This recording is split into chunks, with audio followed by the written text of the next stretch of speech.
What is up? What's up mga parudol? Kumusta? Hi! Welcome back sa panibago na namang araw at panibagong video dahil ito nga pala guys yung part 2 ng aking birthday celebration. Wow! Kaya naman guys, kung hindi nyo pa po napapanood ang part 1 ng aking birthday celebration, abay, nandyan na po yan sa baba ng mga pagpipilian yung mga videos. Kaya sige na, pakipindot mo na, pakipanood mo na muna bago ka pumunta dito ha. Uy, bali mga parudol, hindi kita pinapakiusapan na panoorin yung video. Talagang inuutosan kita na panoorin mo para awa mo na. Uy, hindi magiging pala utos. Kaya naman guys, habang naglalakad na si Jack Sparrow para simulan ng kanyang araw para sa kanyang birthday, abay, nakita ko itong paborito kong DQ or Dairy Queen. Wow, grabe, na-miss ko to. Kaya naman guys, humingi ako dyan ng isang mango Graham, mango ano ba ito? Basta mango KitKat yata ito guys, dyan sa nagbabantay at sabi ko mamaya ko na lang po babayaran ha. Kung masarap po ay babayaran ko, pero pag hindi, pasensya na po ha, hindi ko babayaran. Hay! Grabe naman yun guys, ang sarap nga naman talagang magsilbi-silbi dito guys sa kotse ko. Kaya alam mo na, huwag ka masyadong maingay, baka malaman nila na kotse ko to. Siyempre, ayaw kayo pagsabi, ayaw kayo pagmayabang na kotse ko. Baka kumakain tayo ng blizzard, alam mo na, kailangan natin mag-chill-chill, relax kasi alam mo, parang di ka nag-grade 2 huli. Ay, grabe din talagang kakapalan ng mukha ni Jack Sparrow ba? Nang akin ng kutsi ba? Ay, nako, Jack Sparrow. Kaya naman mga parod, nagpatuloy na ako sa paglalakad dyan pagkatapos ko nga kumain. Dahil alam nyo ba na napalayas ako dun sa kinauupuan ko kung saan ako kumakain ng blizzard, ice cream, ay nako. Kaya naman, lumipat lang ako dito sa hagdanan para walang istorbo. Ay, nako, grabe. At dahil nga hindi ko masyado nasarapan yung ice cream, ayan guys, ang daming natira. Ay, nako, grabe, sayang lang ng pera ko ha. At ito rin pala guys yung Watson kung saan ako bibili ng pinapabili sa akin ng pamangking ko. Kasi nagpapabili siyang regalo ko daw sa kanya kahit lip tint lang daw, pero bago ko yun bibilhin ay pumunta muna ako dito sa basuran para itapon nga itong pinagkain ako ng ice cream. Ay, magkasunod na araw kasi guys ang birthday niya, siya ay October 9 at habang ako naman ay October 10. Kaya naman guys, dumiretso na ako dito sa mga makeup kit or makeup, basta binibili ng mga makeup para sa mga babae. Ay, Ayan, ganyan ang kulay niya. Ito, magkano po? hindi ko na nga ni-reveal yung presyo, baka sabihin nyo mayaman ako.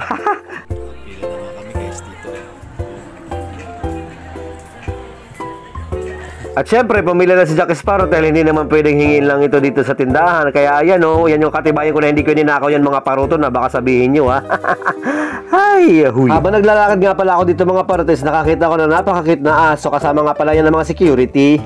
At pagkatapos nga, hinanap ko na guys yung CR dahil kanina pa ako ihingi-ihi at tinatawag na ng kalikasan kanina pa. Kaya naman, pumunta na ako dito.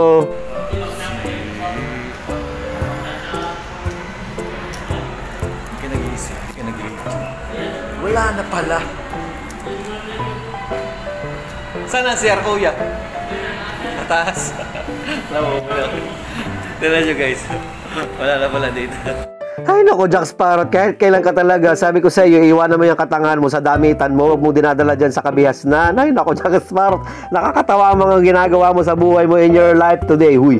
Ay nako mga parod, napahiyangan ng Berlighton si Jack Sparrow, kaya naman umakit na ulit ako dito at nag-selfie para naman makabawi naman ako sa inyo. Ayan, nagpakit mga ako kahit pinagtatawanan ako ng dalawa doon na lalaki sa may escalator na nababa. Pakit ko ba? Medyo nagiging confidence na nga ako dyan. Wow, confidence? Ano ba confident? Confidentiality? Huy, basta bahala ka sa buhay mo. Basta nagiging confident na ako dyan pag may camera dati sa sa paligid ng maraming tao, pero kung hindi na, ay, baliktad, ano ba Jack Sparrow? Parang tingaw ka. Jack Sparrow, parang tima, kung hindi baliktad ang words, ay bulol-bulol naman. Ay, naku, Jack Sparrow. Pagkatapos ko nga dyan guys mag-series, pumunta naman ako dito sa cinema dahil bala ko sanang manood ng pelikula. Kaso nga lang guys, iisa yung pelikula at hindi ko pa siya masyadong alam mo kilala, bakit ganun? Kaya naman, nag-iba na lang yung isip ko. Bali, ang inisip ko na lang is kung paano kita mamahalin. Wow! Ay, hugot. Grabe, kasing kulay nga nitong words of fun ang pag-ibig ko sa'yo. Huy! dami mong alam. Stop na. May tao pa dun guys sa pupuntahan ko, kaya maingay dito guys, maingay. So may tao, lilipat ako sa kabila sa Tom's World. Baka sakaling maganda. Nako, Jack Sparrow, ano na naman yung Tom's World na pinagsasabi mo? Ang alam ko, Quantum yung isa dyan, Quantum at saka Words of Fun lang. Wala naman dyan Tom's World.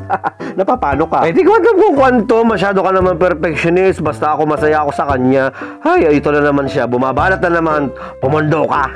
Kaya naman mga protos, pumunta na ako at pumasok na ako dito sa loob ng Quantum. At wow, napakaganda at liwanag nga. Ay! Sa loob guys, napakaliwanag. Wala na yung karaoke dito, kuya? Wala na yung karaoke sa labas? Puro kwarto-kwarto na lang. Kaya naman mga paruto, medyo nalungkot nga dyan si Jack Sparrow dahil parang wala na yung live dito na pinagkakantahan ko dati nung napunta pa ako dito. Ba't ang dami na nagbago? Pati ikaw nagbago ka na rin, huy. Pero okay lang naman mga paruto dahil tingnan nyo naman yung ipinalit nila. Wow, napakaganda nga na ng mga bago... Ano daw? Bulol-bulol ka na naman. Basta ito mga bagong boots na kinakanta, napakaganda, napakalupit. Kaya naman humanap na agad ako ng mga kakantahin ko dyan kasi naman gustong-gusto ko kanina pang kumanta, huy. Paano po? Dito hanggang dito wala nga. Ito ay tinatap for promo is 100 token. For 300. Pagka ito lahat.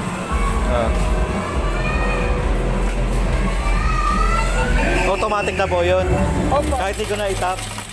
Okay. Bali 27 yan. Isa pa po. Nakakabano. Salamat po. Grabe, nabano nga dyan sa Jack Sparrow dahil sa mga nalaman niya dahil ibang-iba na nga ang dating ang nangyayari dito. Ano daw? Basta bago na dito yung kung paano niya gagawin niya yung mga pagbili ng tokens. Wow, mga nakaganyan na may mga ini-insert na parang SIM card ng mga pera. Huy. Ay, basta ibang-iba na katulad ng dating ang ginagawa at katulad niya ano daw? Basta ibang-iba na yung mga sistema katulad niya, nag-ibang-iba na rin siya. Ano daw? Ay, naku, Jack Sparrow, napakagulo-gulo mo, bulol-bulol ka, nagulo-gulo pa ang salita mo. Ay, naku, ang gulo ng buhay mo. Char. Ay, grabe pa nga yung diskusyon dyan namin ni ate kung bakit pinapaliwanag niya sa akin yung mga nangyayari, mga pagbabago na hindi ko naman alam talaga at hindi ko naman na-absorb. Ay, pagkatapos ko nga ibigay yung aking Valentine Day, saka lang ako makakapasok dito sa loob ng booth. At yan nga, nilalagyan na ni Kuya ng mga kantang nilista ko dyan sa papel. At syempre, makakapagkantan tayo. Huy! Napansin, para na lang akong laging sumusunod sa gusto mo. At bumanat pa nga dyan si Jack Sparrow ng Isadel Del birthday niya, pagbigyan niya na naman. Huy! Ay, syempre, di pa magpapaawat. Ay, para lamang sa'yo, buhay ay hindi sapat. Pag wala ka na sinta, sana sa bawat sandali, kabili ka. Kahit ako'y di mo pinapansin, kundi nagagalit sa'yo, pagkat alam ko na ang iyong damdamin para sa akin. Hindi mo lang alam ang aking nadarama pagkapiling ka. Hello, so sweet.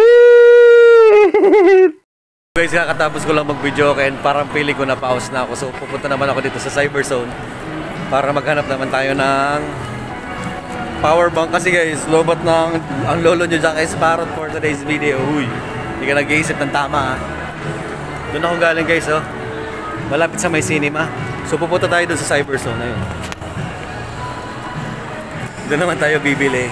Try natin kung may mahanap tayong magandang klase ng power bank na mura lang. Kasi pag masyadong mahal na ko, delikado. Ay, parang maganda yata dito guys. Tingnan mo parang massage dito guys. Eh. Kaya naman pumunta na si Jack Sparrow at naglakad-lakad na sa Cyberzone at yun na nga, nakarating na siya dito. Isama ko na yung mukha mo. No, sir. Ay, wag na, sige. baka may natago hanggang... Nalipa tayo eh. At yan na nga mga parto na napili kong power bank at ayaw nga magpa-video ni Kuya. Huy! Okay. Wala na ibang kasama. Dito lang dyan sa lupet, unboxing. Ibo lang ang kadalasang kasama ito. Oh, you know. Ay, wala siyang adapter, ano? Sabagay, yung sa cellphone ko naman pinin na yun, ano eh.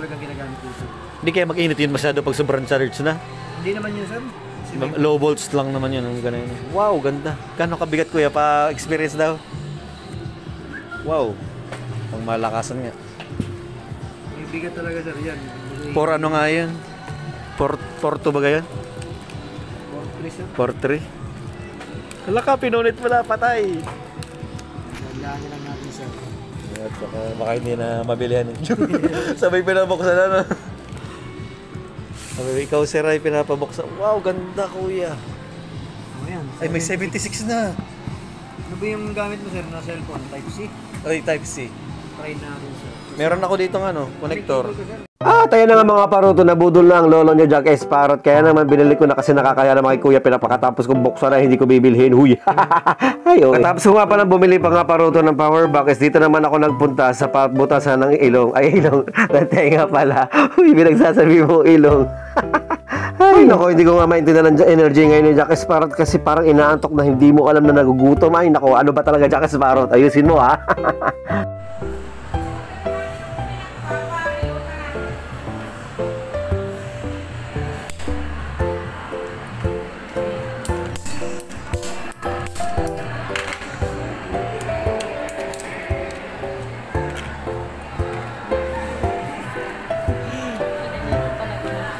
Dinaangat.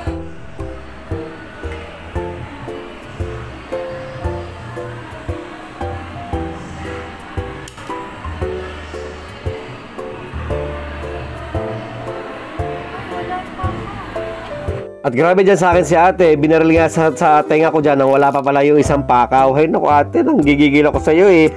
Medyo high blood ka na nga sa akin nung pag-approach mo para sa pagpapabutas ng tenga ko. Tapos nung ginawa mo pa sa akin, ganyan, balahura ka. Huy, joke. Kasi naman talaga mga paruto, nang bibili ko dapat sa store nila is yung hikaw na may chain kasi wala sila. Kaya sabi ko naman, baka nagbubutas kayo ng tenga, ibutasan nyo na lang yung tenga ko.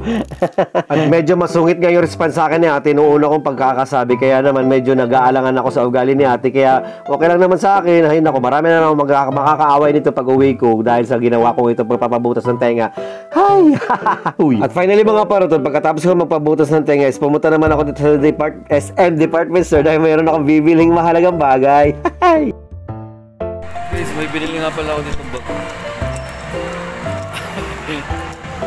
Grabe. Mukha ako ditong tanga. Pupunta ako doon sa food service kasi maghanap ako ng ano yun? May paborito ko yung kinakain na parang mani. Hanap tayo. Baka may mumurahin lang. Lumipit ako dito sa may meat section. At nagsimula na nga si Jack Sparrow na maghanap ng kanyang hinahanap dahil hindi niya pa hinahanap, kanya nahahanap. Uy. Sa aisle 38 daw guys. Aisle 38. Ito.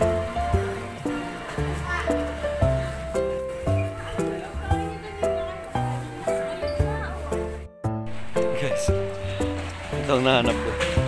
Magpapa-counter na tayo. Dala yung pinunta ko dito talaga. Kakasi tayo kahit mahal. Regaluhan natin ang ating self. Diba?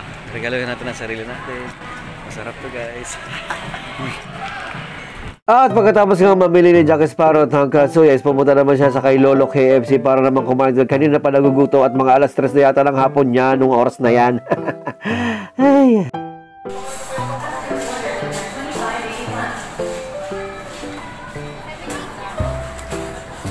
Ay grabe naman ang Jack Sparrow, tamang selfie video lang tsaka wow, parang feel at home yarn. Ay nako. At syempre naman mga paruto, na-flex ko rin sa inyo kung ano yung final result ng ating pagpapabutas ng tenga. Ayan nga guys, para mas malaki pa yung butas ng ilong ko kaysa tenga ko. Ay, malamang, huy. At sigurado marami ka na maririnig dyan na Jack Sparrow na mga side comments tungkol dyan sa pagpapaikaw mo na yan. Ay, nako. Pero alam nyo ba guys, sa totoo lang, wala na akong pakialam sa mga sasabihin at opinion ninyo dahil mas maganda kung ano yung nasa loob ng isang tao, hindi yung panlabas na yung pinagbabasa nyo na pag-uugali kung masama ba o mabuti, huy. Diba? Si Lord nga tumitingin sa puso, hindi naman sa panlabas na itsura dahil siya lang din naman yung gumawa sa ating lahat. Ikaw masyado kang judgmental. Si Lord lang gumawa sa'yo pero masyado kang feeling perfect. Perfect ka? Ay, sa punto ito mga paruton ay nakauwi na nga pala ako at ako'y nakasakay na sa tricycle papunta doon sa terminal kung saan ako uuwi at sasakay papuntaan ano daw? Basta uwi na ako. At dahil napakalayo na nga yung jeep na sinasakyan ko dati at wala na doon sa dating terminal, abay, kinontrata ko na lang itong tricycle driver para makasakay na at ang bigat ng dala ko sobra. At yan, binibidyohan ko nga yung sarili ko kung saan na kaming lugar kasi baka mamaya, baka hablutin ako ay, ano ba Jack Sparrow, bulol-bulol ka? Baka gawan ako ng masama nung nagta-tricycle kasi di ko siya kilala. Baka dalhin ako sa masukal at pagsasaksakin ako, wag naman sana, uy. Joke. Pero mahal ako ni Lord at dahil birthday ko guys, hindi niya ako pinabayaan at buti na lang mabay talaga yung tricycle driver. Kaya naman, dinagdagan ko yung bayad sa kanya. Tuwan-tuwa nga siya. Huy, finally, nandito na rin ako sa terminal ng AH bus pala. Ay, naku. At ayan, syempre, kahit hindi ko na na-video ano daw, Jack Sparrow? Huy. Guys, nabilang niyo ba ko ilang beses na bulol si Jack Sparrow at nagkabali-baliktad yung mga salita niya? Paki-comment down nga sa baba. Ay, nako. At dahil hindi nga aircon mga paruton yung ating sinakyan pa uwi, ay ayan, buti na lang may baon akong pamaypay. Kaya ayan, si Jack Sparrow nagpapa-fresh fresh muna. Alam niyo bang kakapahid ko lang dyan ng ng wet wipes para naman magmukha naman akong hindi oily dyan. Ayan, pakit pa more. Sige lang. Uy, oh. And finally mga paruton, dahil 5 o'clock na, ayan, nagsimula na kaming umandar padahan-dahan. Ano ba yan? Nagsisimula naman yung kabululan ng Jack Sparrow.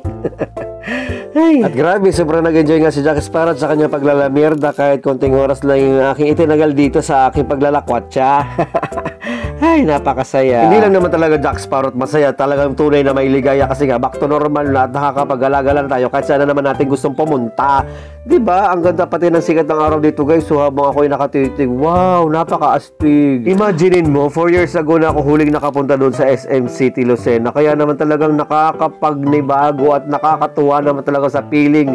Ay, ang saya ng heart ko. Huy. Lord, kaya naman maraming salamat sa napakagandang araw na ito at muli nasilayan ko ang napakagandang sikat ng araw at papalubog pala.